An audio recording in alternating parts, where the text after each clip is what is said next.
you have to do is drive down I-25 to see all the change Colorado is experiencing. Amendment D is all about growth in 4 areas in particular: Douglas, Elbert, Lincoln, and Arapahoe counties. The population in the 4 counties of the 18th had grown almost 600% over about a 50-year time period from 1970 to 2020. All 4 fall within the 18th Judicial District, but with all that growth, change is needed. So in 2020, state lawmakers decided it was time to break the judicial district in 2. Arapahoe County will stay in the 18th, but starting in 2025, Lincoln, Elbert, and Douglas counties will all move to the newly formed 23rd Judicial District. A historic split. In the lifetime of many of us now here in Colorado, that hasn't happened. To do that, the state needs to assign judges to that new district. That's where Amendment D comes in.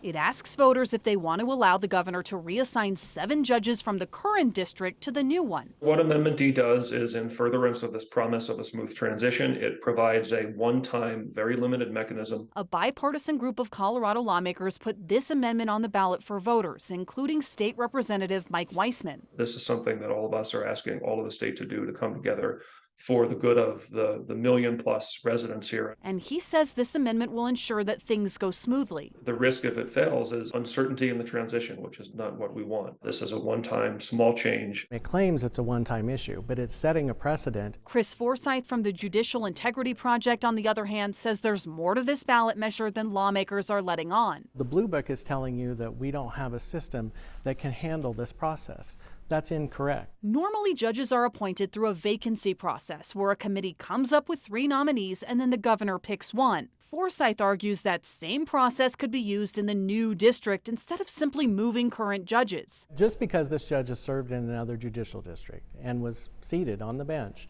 does not mean that that judge is going to be the right judge for another judicial district. Could they, if these judges applied, could they get the job again? Sure. They just have to go through this nomination process again. But he believes the commission should decide that. So his bottom line? What Amendment D ultimately does is benefit 7 judges, 7 individuals, at the expense of the constitutional rights of those living in the 23rd Judicial District. No matter how this vote goes, soon the 18th Judicial District will be split in 2. This ballot question is about how those trusted with all the power and responsibility of overseeing the court system in that new district should be determined. Megan Lopez, Denver 7.